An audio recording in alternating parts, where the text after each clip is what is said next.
또 뵙게 돼서 반갑습니다.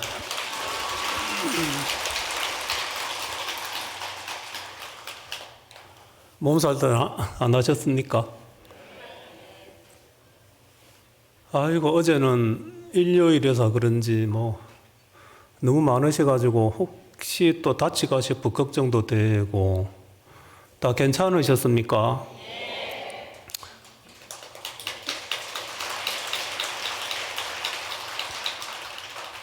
어제도 인사드렸지만은 우리 한 분 한 분 모두 마음을 또 잘 이렇게 또 협력해서 별탈 없이, 그리고 우리 사중에 우리 스님네들하고 또 직원분들, 또 봉사하시는 신행단체 신도님들 다 너무너무 감사하고, 오늘 또 노전 스님 목소리가 너무 애를 쓰셨는지 목이 상당히 좀 많이 피곤해 보이시고, 노전 스님 위해서 감사합니다. 우리 또 교무 스님도 고생 많으셨습니다.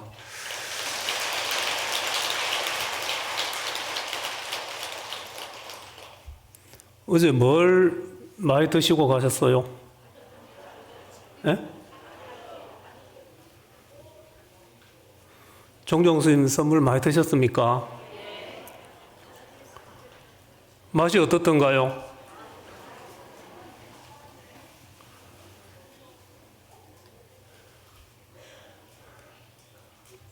그 오연 선사께서 쓰신 식구 중에 하나 생각이 나서, 천하장사라는 제목 시가 있는데 같이 한번 해볼까요? 그 옛날 천하장사가 천하를 들었다 놔도 이름도 모양도 빛깔도 없는 그 마음 하나는 들지도 놓지도 못했다더라. 다 됐죠? 이제 내려가면 되죠?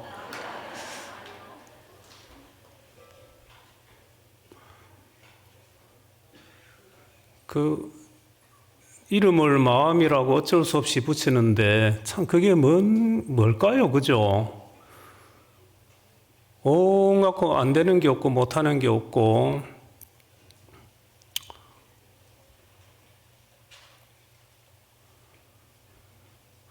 그래 절에서 이제 공양 드세요 하잖아요. 그리고 공양이라는 게 흔히 이제 우리는 식사, 밥을 의미하기도 하는데, 사실 그게 제일 중요하죠. 부처님 당시에도 밥을 걸식을 내 드셨잖아요. 칠가식 걸식을 내서 탁발을 내서 드셨고, 또 드신 다음에 또 법문을 하시고 그랬잖아요. 옛날 전통이. 살아있는 육신을 가진 존재들은 그 음식으로 몸을 지탱을 하잖아요. 먹고 마셔서.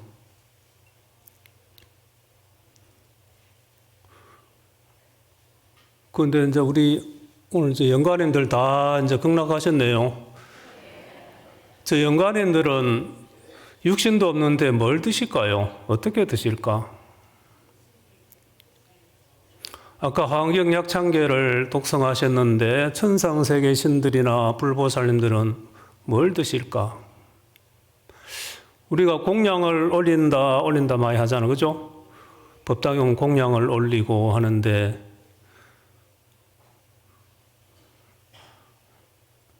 뭘 드실까요?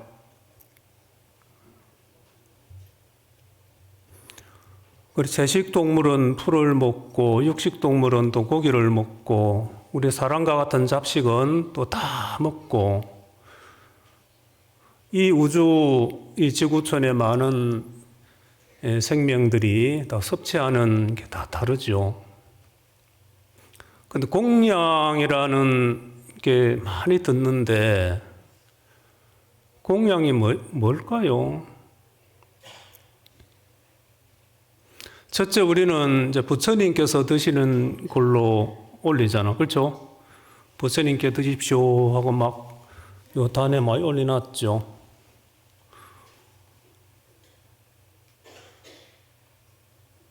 그 부처님께서도 우리 불자님들께 또 공양을 내려주십니다. 그 부처님께서 받는 그 공양은 어떤 공양일까요?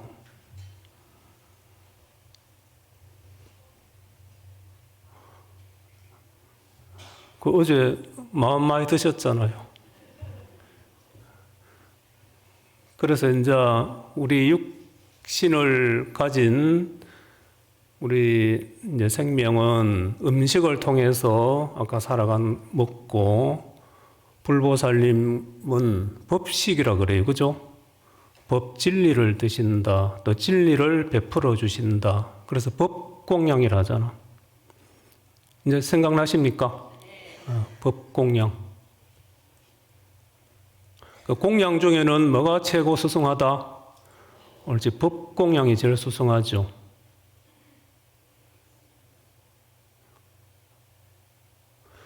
그래서 육체를 많이 쓰는 사람들은 또 많이 음식을 많이 먹어야 되죠.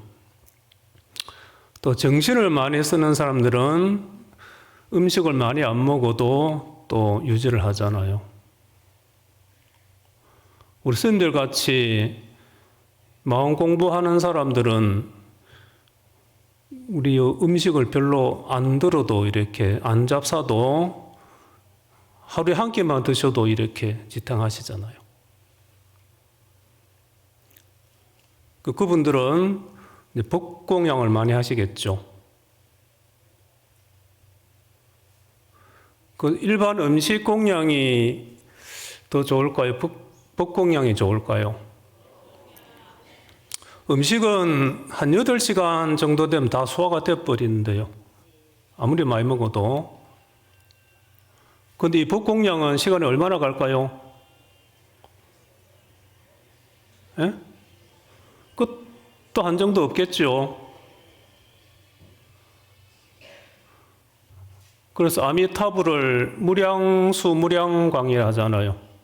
수명도 없고 한도 끝도 없는 분이 이 무량수 무량광 아미타불이잖아요. 우리도 이제 아미타불이 계시는 극락세계 가기를 다 발언하시고 또 부처님이 되시기를 다 원하면서 우리가 정진을 하고 계시잖아요. 이거만큼 좋은 선물이 있겠습니까? 다 우리는 법공양을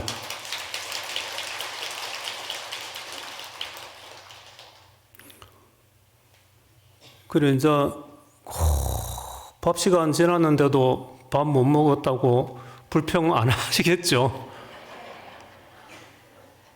저 떡 나눠주는데 내 한 개 못 가졌다고 또 화 나시겠죠?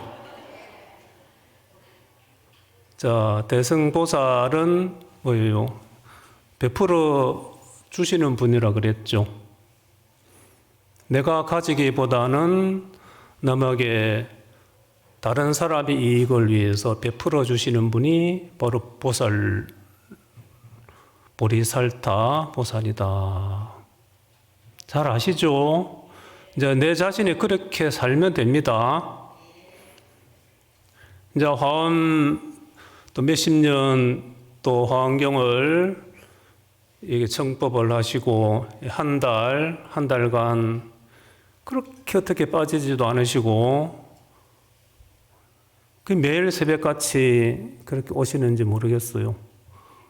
뭐 저희들도 깨얼러 터져가지고 하기 싫어 죽겠는데 어떻게 신심이 좋으시면 그래서 우리 나라가 우리 불자님들이 그 원력과 정진하는 그 에너지가 나라를 살리고 발전시키는 그 운동력이 되는 것 같아요. 감사합니다.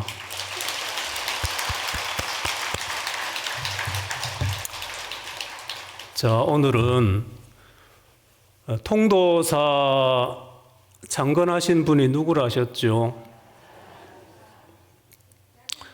그 자장율사에 대해서 우리가 아는 게 뭘까요? 들은 게.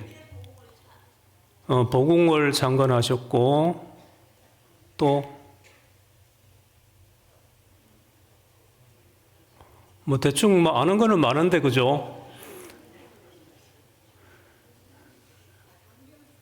그래, 자장 스님께서 이제 태어나서 사신 그 시대가 삼국 시대 중에 이제 신라 시대 때 스님이세요.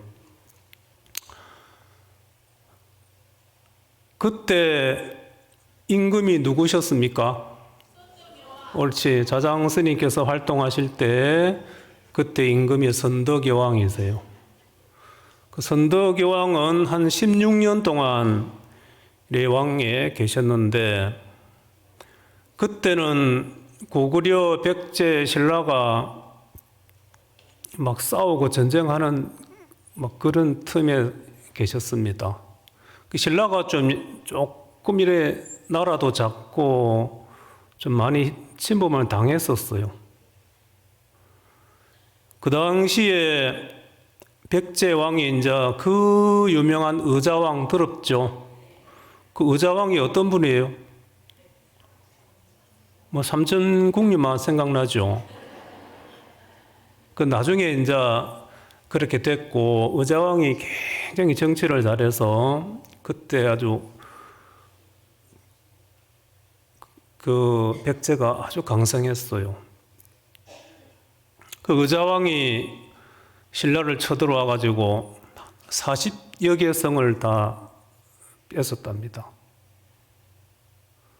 그래서 이제 할 수 없이 고구려에 구원을 요청했는데, 그때 간 사람이 이제 김춘추라고 나중에 태종 무열왕 삼국 통일, 그 김춘추 장군을 보내서 고구려에 원병을 청했는데, 고구려에서 막 인질로 잡고 오히려 놔주지도 않고, 그래 실패를 해서 원병을.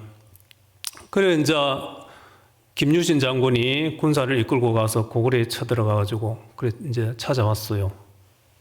그 정도로 이 삼국이 이 전쟁이 많았던 시기에, 그 선덕여왕이 여성의 신분이잖아요. 그 진평왕이 아들이 없어서 그 맏딸인데, 그래 얼마나 또 남자들이 무시를 많이 했겠습니까? 예? 우리 최근에 박근혜 대통령도 무시 많이 당했잖아요. 지금도 그런데 옛날에는 오셨겠습니까?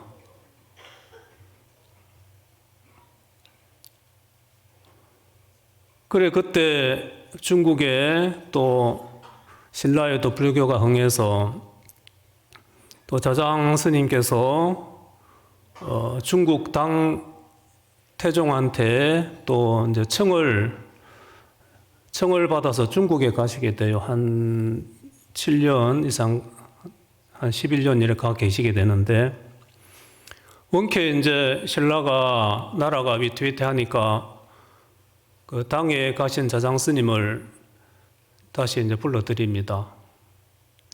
불려들여서 대국통이라고 말하자면 이제 왕의 나라의 최고 스승으로 삼아요. 그 신라가 법흥왕 때 이제 국교로 불교를 받아들였으니까 얼마나 이제 불교가 영성했겠어요. 그 신라의 대국통으로 우리 자장 스님을 모시고 그 나라를 안정시키고, 그리고 황룡사에서 또 법문을 이제 늘 불교를 강설을 하시고, 643년에 들어오셨는데 645년에 그 유명한 황룡사 9층 목탑을 완성하십니다. 많이 배웠죠? 국사책에서. 황룡사 9층 탑이 지금 있습니까? 그 터는 있죠. 그 비슷하게 한 게 그 옆에 이제 황룡원이라고 가면은 그 높이 그게 지어놨어요. 그래서 자장 스님께서 646년에 통도사를 또 창건하시게 됐죠. 그래서 금강계단을 건립하시고, 그 신라에 그 당시에 스님이 되고자 하는 분이 많았는데, 이 통도사에 금강계단을 쌓고, 여기서 이제 계를 다 주시고, 그러니까 안정을, 체제 정비를 이렇게 합니다. 그 불교가 많이 또 안착이 되고, 또 나라도 많이 안정을 시키는 큰 역할을 하세요.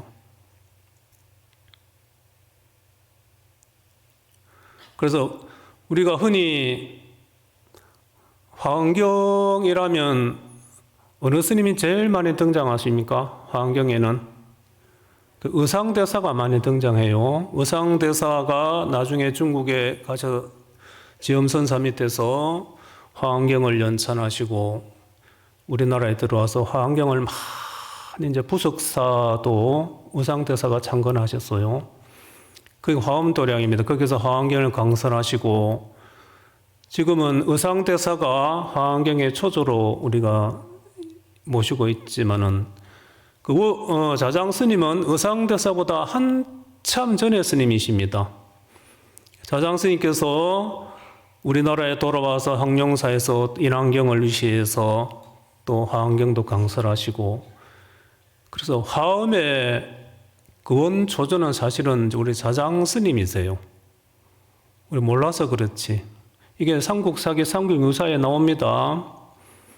그래서 이제 통도사가 그 전통과 맥을 이어서 예전에 해담율사하고 우리 경복 노스님께서 함께 이제 화엄경을 여기서 또 강설하시고, 그 해담율사가 돌아가시고 나서도 우리 경복 노스님께서 그 화엄경을 꾸준히 이제 강설하셔서 그 이제 맥이 이어져 와서 오늘날에 또 이 화엄살림 대법회가 이렇게 많이 융성을 하고 있습니다. 선대 스님들께 깊은 감사를 드려야 되겠죠.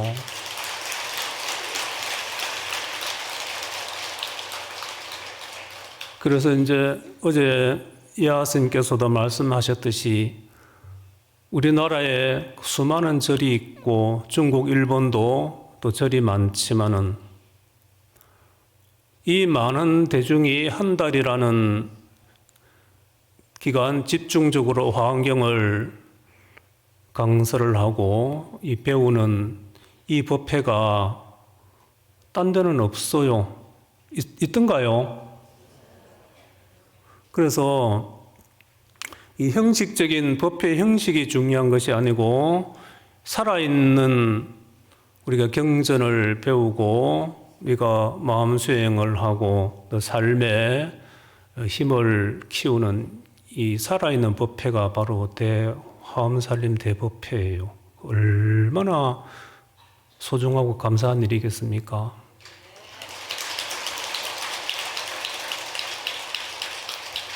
그래서 오늘은 이 초하루고 이 섣달 초하루인데 음력으로 양력은 이미 뭐 봄날 같죠.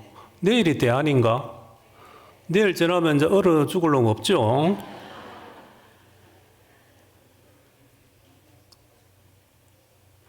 그 어제 종경학께서도 본문을 구절이 9년 한 고매가 두구일화 개하니라. 그 작년 지난 한 해 동안 그 추위와 고통 속에 있었던 그 매화가 이 한겨울에 비를 맞고서는 한 번에 꽃이 피어버리더라. 큰 스님 말씀이 매화의 일생은 동지 때부터 하지 때랍니다. 그 사이래요. 하지에 동지에 이제 um이 트고 피어나서 하지 때 되면은 꽃도 떨어지고 그 열매도 다 떨어진대요. 그 큰 스님들이 이런 자연의 섭리, 우주의 이치를 다 깨뚫고 계시는 거라. 그래서 도인이시죠. 몰랐죠? 우리는 자연 속에서 또 자연 속에서 초목이나 유적물, 무적물에서 우리가 이치를 터득하고 깨닫는 게 많죠. 그래서 9년 한 고매가 지난해 묵은 그 추위에 떨고 그 괴로움에 떨었던 그 매화가 이 비를 맞고서는 한 번에 꽃이 피어버리더라. 이 뜻은 이제 각자가 새기셔야 됩니다. 예? 이 선문답은 막 자기 분상대로 막 해석하고 풀어버리면 사이비가 돼요. 그래서 진리의 말씀은 활구는 살아있는 그 말은 이 생각으로 사량 분별로 이렇게 풀 수가 없는 그 경지예요. 그래서 우리가 말로 해서 이해되고 말로 해서 알아차리는 정도는 그걸 삭구라 그래. 삭구. 죽을 사자. 그 누구라도 그는 의식선에서 이해되는 선이거든요. 그거는. 그러니까 생각과 말이 끊어진 그 경지에서 탁 알아차리는 그거는 도의 경지예요. 도를 깨달아야 돼. 그러니까 활구를 깨뜨려야 됩니다. 그래 조사관이라 그러죠. 조사관. 그 이제 나홍 선사께서 그 쓰신 개송이 있습니다. 100년이란 세월도 잠시 잠깐이니 시간을 그럭저럭 허송세월 보내지 말지어다. 염라대왕 앞에 끌려가서 무서운 문초를 받지 않으려거든. 바로 조사관을 참구에 뚫을지어다.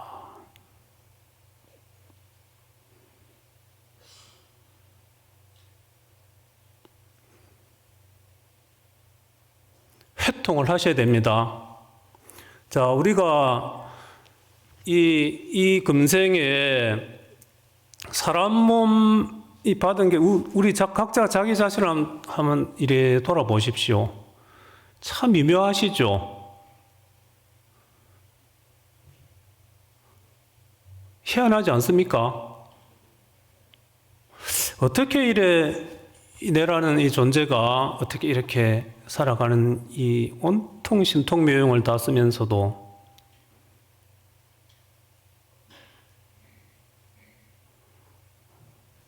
이 누굴까요? 뭘까요? 내라는 게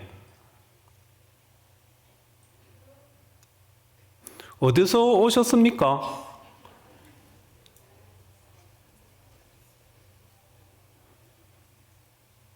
자, 오셨으면 무슨 오신 이유가 있을 거잖아요.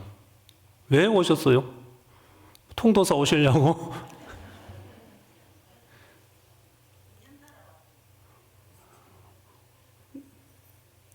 그렇죠. 우리가 잘 모를 때 그냥 막 인연 따라 막 다 왔다 하는데 내가 어디서 왔는지 분명하게 알 수 있나요?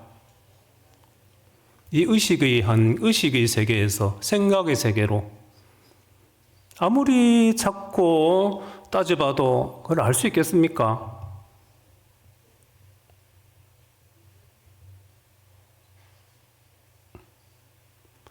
그래서 나도 모르는 사이에 부모님 몸을 받아서 이렇게 빌어서 이렇게 나왔는데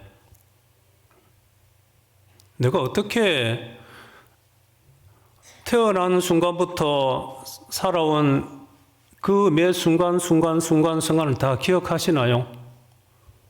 그게 안 되죠. 몰란결에 이렇게 변했거든요. 몰란결에. 그러나 그 과정이 없었습니까?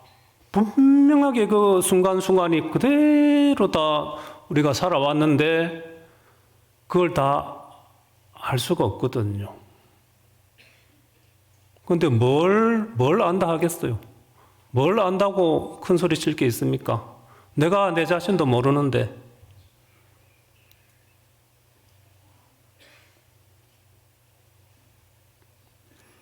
그 뭘 알려고 이렇게 오셨어요?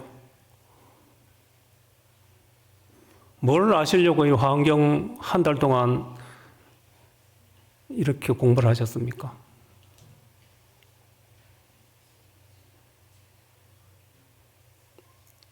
이 해답은 부처님 경전에는 어록에 다 있습니다. 그렇죠? 해답은 경전에는 어록에 다 있는데 이 내끼 안 돼. 그러니까 너무 살림이라. 다 부처님 살림이고. 그래서 어제 종경리학께서 어떻게 하시라 했어요? 먹으라 그랬잖아요. 진수성찬을 차려놔도 8만 대장행에 그 많은 밥상을 차려놔도 내가 안 먹으면 뭔 소용이 있어요?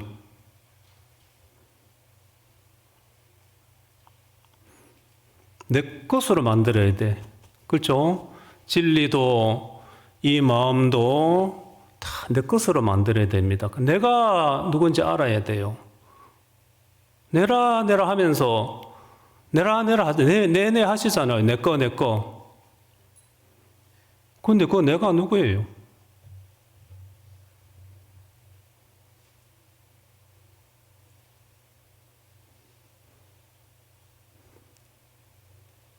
이 먹고를 합시다. 그걸 찾고 알아내야 가실 그 자격이 돼요. 부처님 세계로, 극락 세계로 가실 자격이 돼. 아무한테나 뭐 티켓을 주시겠습니까? 그 티켓을 따야 돼요.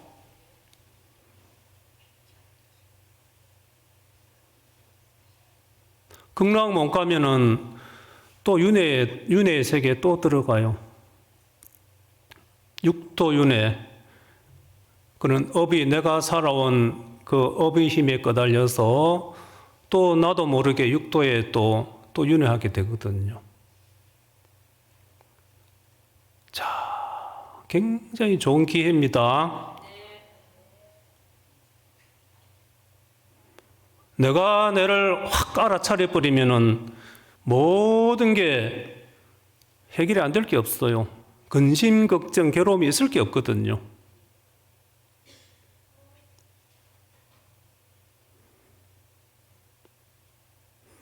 자, 오늘 섣달 초하루는 동짓달 한 달 동안 그렇게 열심히 공부했던 화엄의 도리를 큰 마음으로 다 잡수셔가지고 깨뚫어 하셔야 됩니다.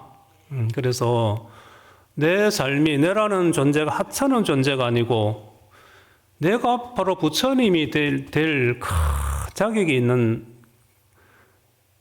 불성존재잖아요. 얼마나 위대합니까? 몰라서 그렇지. 몰라서 업에 끄달리고 또 한치 앞을 못 내다보고 걱정근심에 시달리고 또 죽음이라는 두려움에 떨고. 두려울 게 뭐가 있습니까? 우리가 살아온 과거는 내가 아는, 경험했고 아는 것은 자신 있게 대처를 하잖아요. 모르는 부분에 대해서 우리는 늘 공포와 두려움을 가지고 있지 않습니까? 내가 내를 알면은 사람이 서로 싸울 것도 없고 욕심, 탐욕 부릴 것도 없고 그저 대자유의 경지, 대출격 장부의 그 경지를 우리는 멋들어지게 살아갈 수 있잖아요. 깨어납시다. 깨달아 갑시다.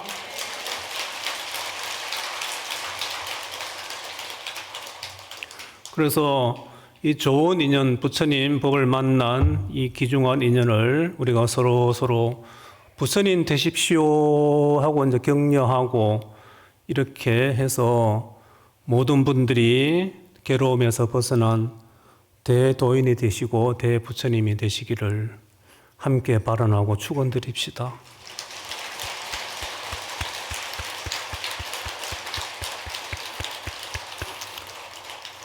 오늘 법공양은 드시는지 모르지만은 우리 점심 공양은 맛있게 드십시오. 건강합시다. 고맙습니다. 나무 영산불